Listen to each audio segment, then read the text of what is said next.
Hello everyone, welcome to my channel N K education. मेरे channel पर आप सभी का बहुत बहुत स्वागत है। आज हम जानेंगे कि जो नवनियुक्त शिक्षक हैं उनको कौन कौन से अवकाश दे हैं बीपीएससी के द्वारा और कौन कौन से अवकाश दे उन्हें नहीं है, क्योंकि बहुत सभी में कन्फ्यूज़न है कि क्या प्रोबेशन पीरियड में हमें यह अवकाश मिलेगा या नहीं मिलेगा। तो इसलिए हमने सोचा कि एक पूरा डिटेल्ड वीडियो बना देते हैं जिसमें आप सभी को जानकारी मिल सके। तो आप अपनी स्क्रीन पर देख रहे होंगे जिसमें टाइप लिखा हुआ कि कौन कौन से अवकाश आपको दे हैं। आकस्मिक अवकाश, जिसको सीएल बोला जाता है, एक कैलेंडर वर्ष में 16 दिनों का आकस्मिक अवकाश दे होगा। यह अवकाश अन्य अवकाश सहित एक साथ 10 दिनों के से अधिक के लिए दे नहीं दिया जा सकता, यानी कि एक साथ 10 दिनों से अधिक के लिए नहीं दिया जा सकता है। विशेष अवकाश मिलेगा, ये महिला शिक्षिकाओं को प्रत्येक माह में 2 दिन का विशेष अवकाश अनुमन्य होगा। यह अवकाश महिला प्रधान शिक्षक को भी दे होगा, यानी कि हेड टीचर भी इसे ले सकते हैं। ये सभी बीपीएससी के लिए है, आपको पहले ही बता दें, जो बीपीएससी में है यानी बिहार से हैं। और आकस्मिक अवकाश हो गया और विशेष अवकाश हो गया, प्रत्येक माह मिलेगा, महिलाओं के लिए होता है ये।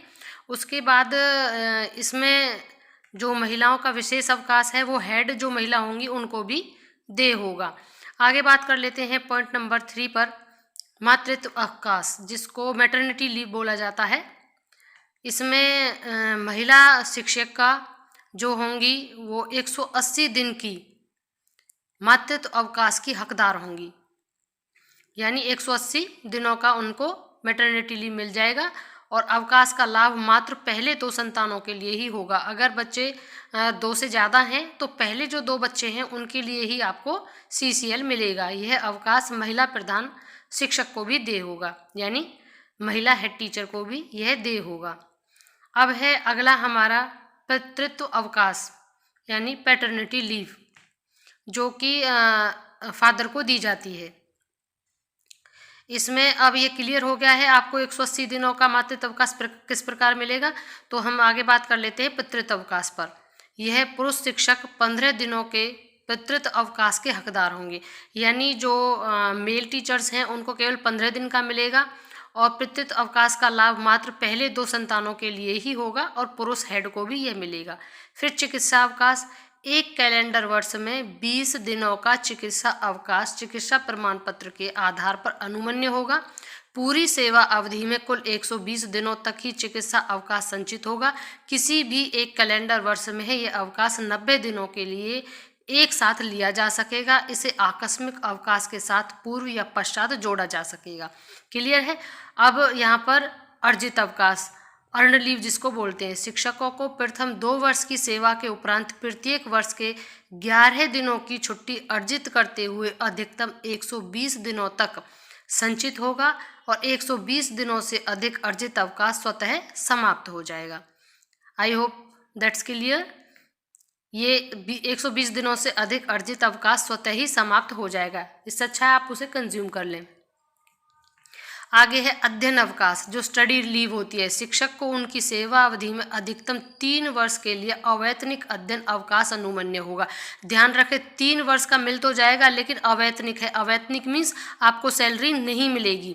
इस अवकाश की अवधि को सेवा में टूट नहीं माना जाता, यानी आपकी सर्विस ब्रेक नहीं मानी जाएगी। यह अवकाश योगदान के 3 वर्ष की न्यूनतम कालावधि पूर्ण करने के उपरांत ही दे होगा। साथ ही अध्ययन अवकाश उपभोग करने के उपरांत संबंधित शिक्षक को एक नियत अवधि तक कार्य करना आवश्यक होगा। इस हेतु प्रशासनिक विभाग द्वारा विस्तृत दिशा निर्देश अलग से निर्गत किया जाएगा, यानी आपसे को जो है ना अलग से भी इसका दिशा निर्देश गाइडलाइन मिलेंगी। एक होता है असाधारण अवकाश। उपर्युक्त अवकाशों के अतिरिक्त किसी कारणवश एक कैलेंडर वर्ष में 30 दिनों की अवधि के लिए अवैतनिक असाधारण अवकाश अनुमन्य होगा। इसके कारण सेवा में टूट नहीं मानी जाएगी, सर्विस ब्रेक नहीं मानी जाएगी, ध्यान दीजिएगा। और तत्पश्चात अनुपस्थित की अवधि को सेवा में टूट माना जाएगा और वेतन देय नहीं होगा। अधिकतम 5 वर्ष तक अनुपस्थित रहने की स्थिति में सेवा समाप्त हो जाएगी। इस हेतु संबंधित को एक स्पष्टीकरण का अवसर प्रदान करते हुए उन्हें सेवा से मुक्त करने की कार्यवाही नियम 10 क में दी गई है, जिसको डिटेल में बताया गया है। यानी यहाँ पर ये सारे क्लियर हो गए हैं जितने अवकाश आपको दे थे। अब साथ में कई मामले ऐसे भी देखे जाते हैं जहां पर विद्यालय अध्यापक या अध्यापिका maternity leave, paternity leave, child care leave इत्यादि पर चले गए या जाना चाह रहे हैं तो इस संबंध में निम्नलिखित कार्यवाही करना सुनिश्चित करेंगे। जैसे कि किसी पुरुष सरकारी सेवक को प्रत्युत अवकाश की स्वीकृति मैटरनिटी की संभावित तिथि के 15 दिन पहले से 6 महीने बाद की अवधि के बीच लगातार 15 दिनों के लिए स्वीकृत किए जाने का प्रावधान है। तदनुसार आवेदन प्राप्त होने पर प्रत्युत अवकाश की स्वीकृति के मामले को गुण दोष के आधार पर निर्णय लिया जाए। सामान्यतः परीक्षामान अवधि में प्रत्युत अवकाश को डिस्करेज किया जाए।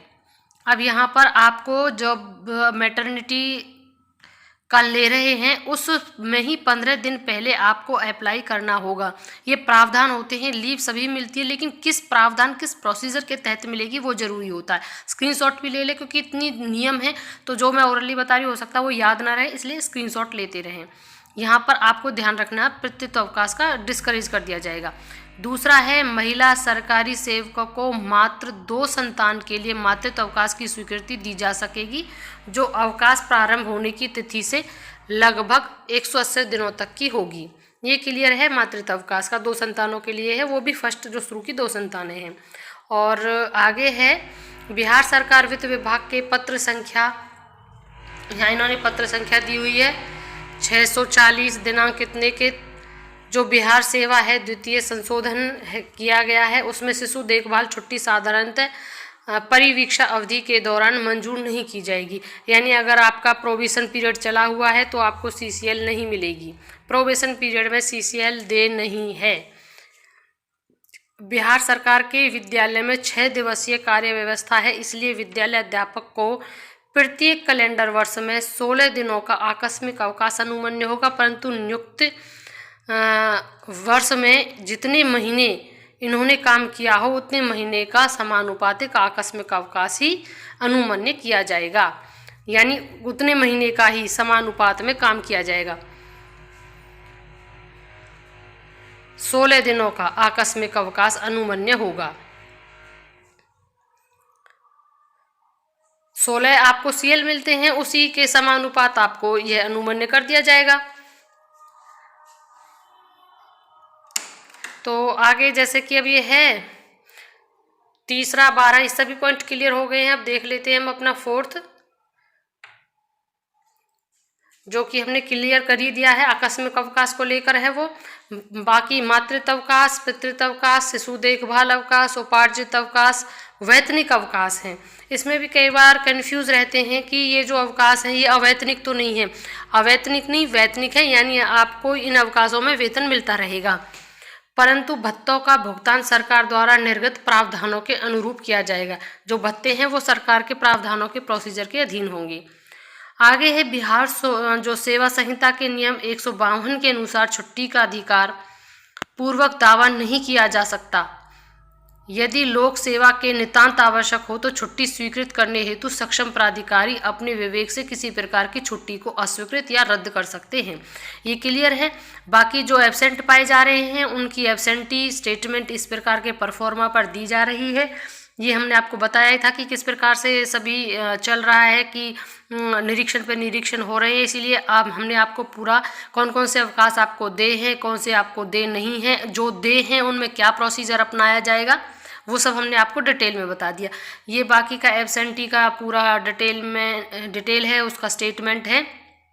ये कॉलम्स बने हुए हैं सारे, किस कॉलम में क्या है, लास्ट में अभियुक्ति दी हुई है।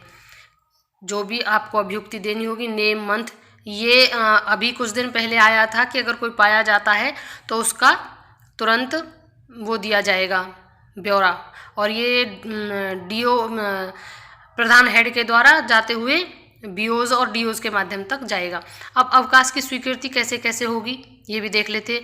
आकस्मिक अवकाश एवं विशेष अवकाश को छोड़कर शेष सभी प्रकार के अवकाशों की स्वीकृति संबंधित प्रधानाध्यापक, प्रभारी प्रधानाध्यापक की अनुशंसा पर संबंधित नियोजन इकाई के सदस्य सचिव के द्वारा अध्यक्ष की सहमति से की जाएगी।